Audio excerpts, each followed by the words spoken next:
they don't really look to take the towers just yet. As long as they can hold their own with the tombstone defensively, I think LGD are really happy. They almost have a full mech on Undying now as well. That is pretty huge. Getting so big on him. Razor, who's been free farming top, still hasn't got it. I say free farming as much as he can with 3 deaths to his name. But that mech on him is really, really delayed. It really is. Some pinks coming out here. They know exactly where the Sanking is. But they're going to try and take the tower anyway. They can't really do anything about it. Like, you're looking at the 2 heroes who don't have a stun. So Yao could just walk up inside the Sandstorm, sit there, and plasma field damage might do some work. The Illuminate, she hitting nicely, but the tower's within deny range, so LGD would just get rid of this. They're happy to let it go and just give a little bit of gold, but not the huge amount to Fnatic. Yeah, it's very good. Nice deny there, and worth the rotation as well for Storm. Ohio, he's too far down. The call down. Ohio's actually dead here. The call down would kill him if the Rocket Barrage didn't. And Yao also making his way up. They triggered the drum charges, so good movement speed to reach Johnny. And Johnny duking it around the tree line. He sees them with the Dire Observer Ward, so he knew where they're making their move. Throws the shards out, keeping LGD back. Can he TP out, though? He doesn't have to. Oh, they actually backed off. MMY didn't jump for it. They instead go after Mushy, who thought, yeah, they're going to be chasing my teammate. Instead, they're killing the Night Stalker in the mid lane. KOXYT being in, but he's here just too late. Wow, this is such a snowballing Storm as well. Fnatic, they don't have the best heroes against Storm. Sure, you have the Night Stalker Silence, but that's really the best that you have. Fisher's okay, but not that great against Storm as well.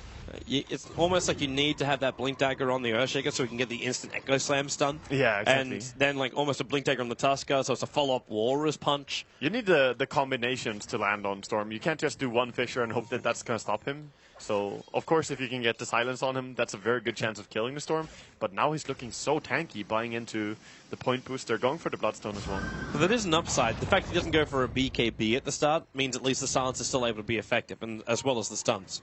Yeah. Of course, on the flip side, he's insanely tanky, so you can stun him, but if you don't have enough damage during the period of time to kill him, then it doesn't really matter.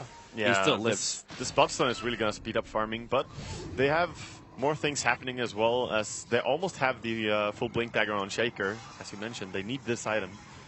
There's the Blink Dagger over on the SK. Gave Yao the last of the mid lane farm to get it. I'm wondering what Mushi is buying here, because he has a lot of gold, but he did not upgrade his boots at all. Maybe he's feeling like Midas is where he has to run here. That could be it. That could be it, for sure. It's a very good item on Night Stalker. Yeah, there's the Glove of Haste. This could just be the completion of Treads, but he would do that from the side chop if he's going to do it. Yeah, this is definitely Midas. Yeah. So they feel like they need to play the catch-up game, get to the Aghanim Scepter, get his BKB and everything else.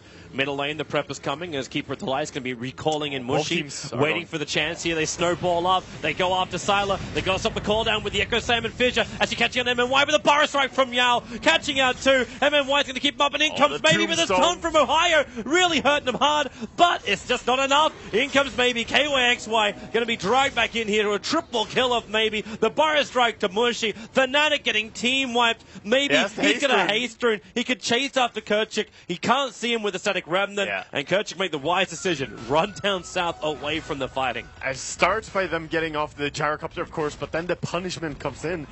They can't kill the Tombstone. They can't take these fights. Team fights are just impossible for Fnatic if they cannot get rid of that. Or at least they have to burst down the Undying, but he already has a mech. Yeah. How do you even burst him? They took so much to try and even kill off the gyrocopter at the start of that, and you kept the Undying out with the Fissure, but at that point... yeah, when the Tombstone is down, they just have to scramble and try to get out of that fight, but the only one who makes it is the Caudle. Not the man you want to have survive as well. And that's primarily because he wasn't in the middle of it. He just sat a little bit further out of the fight, throwing out his Illuminate spam. And he is going for the Aghanims on Caudle, despite having a Night Stalker in your own team. I really don't understand what they're trying to do. Unless his choice is a 4-staff, but no, you're right, it's an Ogre Club as well. Club. Yeah, okay. Yep, it almost feels like a contradiction of draft. It is an anti-combo. Let's call it that, Toby. Well, they're trying to push mid lane now, knowing that, well, actually the Sanking ulti wasn't even used, so okay. There's actually not that easy of a push mid. And they don't have any vision of that high ground either, so they could just assume that Yao is up there waiting for him. Meanwhile, on bottom lane, Mushy actually finding Sylar. The rocket is put down, and Mushy, he knows he can't do this. Ohio would have to walk straight past an entire creep wave to do it. Yeah, it's a question of who finds who. When you get the rocket on you, you know you're going to get stunned. Rocket barrage could easily bring you down really low, despite being a Night Stalker. Maybe he's about to finish this tier 1 tower on top lane. He's got Cardi helping him out, and this is not what you want to see for Fnatic. This is now where your towers become level with 2 tier 1 towers for either side going down. And even LGD having one of those being denied. That is truly amazing. Maybe averaging 6.4 kills at 15 minutes in. That is really, really high average for TI. It's a very active Storm. Yeah. Or just hero himself. Oh, just player. Yeah. Just player. Yao. Blinks up, can't get close enough to the Razor.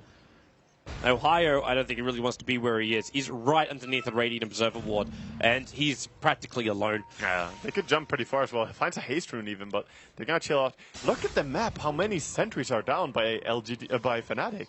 This is a lot of economy going into these sentries. What are they even looking for? Is it just dewarding? I think at some point you can drop too many sentries, and this is sort of it. When you spend this much gold into detection like this, I think it's dewarding. Yeah, mainly. I mean, there's the Sandstorm, but that's it for Invis. The hilarious thing is that they didn't find any of the Observer wards. Look at the Observer ward just sitting between every ward, just actually chilling. And LGD don't need the full vision anyway. If they have it, it's a fantastic thing, but their lineup could just 5-man mow down Fnatic, and they know it. I think Fnatic are on the right track, though. The vision is super important when you play a Storm, and if they can't find the pickoffs, that might be a way that Fnatic can, you know, start slowing game down, getting their items up, and then fighting. But fortunate in their D-wards. Okay, X has finally got his mech up and running. The double TP is coming to the mid lane. Mushy triggers nighttime and maybe just jumps after him, dragging him back. Yao still got Burrow Strikes and Mushy. There's no running away. The Storm Spirit will take the kill. And the blood. He has his Bloodstone starting to fill up now. Every single gank. He's going to pay him off so much more. And he's almost got as many kills as he's got Bloodstone charges right now. 8-0-3 on this Storm Spirit. I think it's almost time for another jump up towards Johnny. Johnny still with Snowball available, but he'll never get it off. The stuns just remain for too long, and the Tombstone in case Fnatic was going to counter-initiate. Just perfect chain stunning right now by LGD. Having that 3 points up in Vortex, and then Sanking follows up. And they just keep pushing into this tier 1 tower. Fnatic, even with the Fissure, even with the Illuminate, they cannot stop the push from LGD. No, this push is definitely too dangerous. And I'm getting really worried for Fnatic because the item progression is there for every single player on LGD.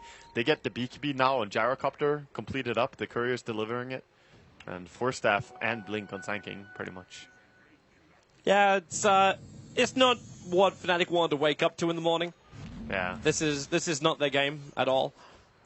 20 minutes in, when you got a deficit of almost 12,000 net worth as well as 14k experience, there's a reason LGD is called one of the strongest teams at TI. Yes. Because they are really terrifying. Sylar, actually good position to try and gank him up. That BKB, however, is wonderful protection. Yeah, but they're behind him still. Can they maybe block him with a Fissure, but it's too close to a tower. They still want to wait out as well the BKB time. Yeah. Might not go for it. Smoke Gang now by Radiance. Yeah, they're coming up. They realize all the Fnatic were up inside their jungle and ganking up the top lane, so they try and loop around to the eastern part of the Dire jungle. And now their smoke will break, so they know exactly where Mushy is. Johnny is still right behind him and will need to shard to keep the rest of LGD out, but they just Burrow Strike over on Johnny, taking out the Sun. The silence will be there, but then again, you're getting such damage on a Mushy and Johnny at the side of the fight that MMY just going to go to town, punching him down. Fnatic, there's losing Mushy as well as maybe jumps around. The Burrow Strike back through too. This is a horrible fight. This could even be the first GG call when you actually don't even lose a tier 2 tower. I think they're going to keep trying, but they cannot find an opening for the... Oh, are they still going to kill the Shaker? Yeah, they found the Shaker as well, up in the trees. The Echo Slam from Ohio, looking for some kind of counter. Maybe we'll run in here. They control him. It's a full team wipe in favor of LGD. 15 charges. Okay, this Storm is snowballing harder than he ever could. Like, 15 charges at 21 minutes in, and they didn't even have to use the ulti. Like, Sanking still has his ulti. How are they winning these fights so hard? The controls can even be even better. This Courier's bringing out a Yule Scepter now. You can basically take player after player out of fights. 4-star Finn for Yao. Fnatic's got no answer to this. Yeah. Like, you can de-push all you want. You can take out the creep waves, but it's only going to take one creep to get anywhere near the tier 3 tower, and LGD won't even back off. For now, they can actually secure Roshan or look to take out the remaining Tier 2 towers of Fnatic. Yeah, that's how it's looking. Fnatic need to rely heavily on Shaker. Ohio has to do some carrying in this game, but in that last fight, he had the Echo ready and he was outside of the fight, but they just didn't stack up enough. He couldn't get the blink in. He only used the Echo when he was being picked off at the end there. It's looking grim, Toby. Yeah, I'm trying to remain positive at this point for Fnatic, but what they basically need is the rubber band to kick hard. They do. That's really all that's going to save them from this. They've got to catch out some core Fnatic players, LGD players, when they're just out of position. That's all that's really going to help them here. Yeah. And catching out anyone, because they've got such a huge advantage on every single player. They even have a Yule Scepter now on Storm, so even if you get the silence from Nightstalker, this is purely to counter that as well. He can just remove that. So this is getting harder and harder to say who's going to be the possible kill. You go on Sanking, he can Force Staff away. You go on Storm, he can Yule Scepter himself. You go on the BKB Gyro, like all of them are difficult. Yeah. Fnatic, when she's coming out with a Sentry Ward, unfortunately for him, like, look at this Sentry Ward coverage. They're trying to get rid of the aggressive ward. All the wards. Yeah, they actually miss every single one. They commit 3 sentries to find the 2 observers. He finds that one. Okay, 4 sentries to find 1 of the 2 observers. That's not even 4. That's like they have 7 sentries down in their own jungle in total. They're really spending a lot of money into that, and you can see it in their item progression. They're suffering. The top 4 net worth are LGD heroes. They're going to lose them all now. MMY is walking in here with a gem, so all of their counter vision doesn't count for squat. Yeah, they get to see how many sentries have been put down. Yeah, look at the ping actually. Well, yes, from one of our spectators. But bottom lane, so Fnatic, if you can't see LGD, just fight in an area where you believe that they will just move, like predict their movement. That's if they want to try and fight in this bottom lane. They leave 1 observer ward behind. I mean, they do have some intel, at least on Fnatic. They have their own deep wards, so they see the movement, but the problem is LG is infesting their side of the map right now, taking that over. Where else can you go? Like, as you said, like LGD, they're all over Fnatic's side of the map. You got to go to the Radiant side. Yep. It's the only option you got. Safest place is enemy base. And I'd love to say you could just do like we just go for Roshan to try and catch up on the farm. They're trying bottom. Yeah, Fisher in with the shards. They're not trying anything. This is a, hi, we're down here, so the rest of you guys TP and try and find kills on us. Johnny's TP takes a very long time. And this just means Fnatic can now move into their own jungle. They get themselves out as quick as they can. Yeah, they're centering down. How much money? This is when I kind of wish we had that quick buy. Like, how much money did you spend on wards during this game already? Yeah, Fnatic would have to be somewhere near like almost 1,000. I am actually baffled. I've never seen so many sentry wards bought by one team at 25 minutes. Like, actually ever. It is insane. But that stunts your growth so much. And normally we see that against a team with Invis heroes. Like, even against a team with like 3 Invis heroes, we might not have seen this many sentries.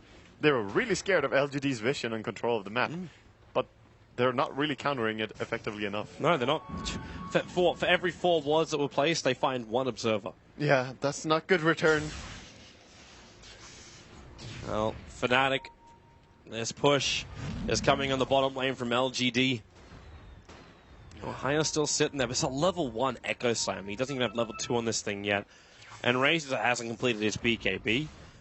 Mushi also trying to do the same kind of thing, reaching BKB, but not there yet. Pumping the hand of Midas as much as he can, but they're just too far behind in Fnatic. Are they actually looking to fight? Okay, they're going to try and fight outside in their Tier 2 tower. I don't know if Tier 2 tower is a fight they can take, though. It's probably just going to be attempt to split push or delay them as much as possible and fight the high ground. They're buying a gem of their own. They need 11 on Shaker as well, because level 1 ulti is not going to be enough. Okay, so they've given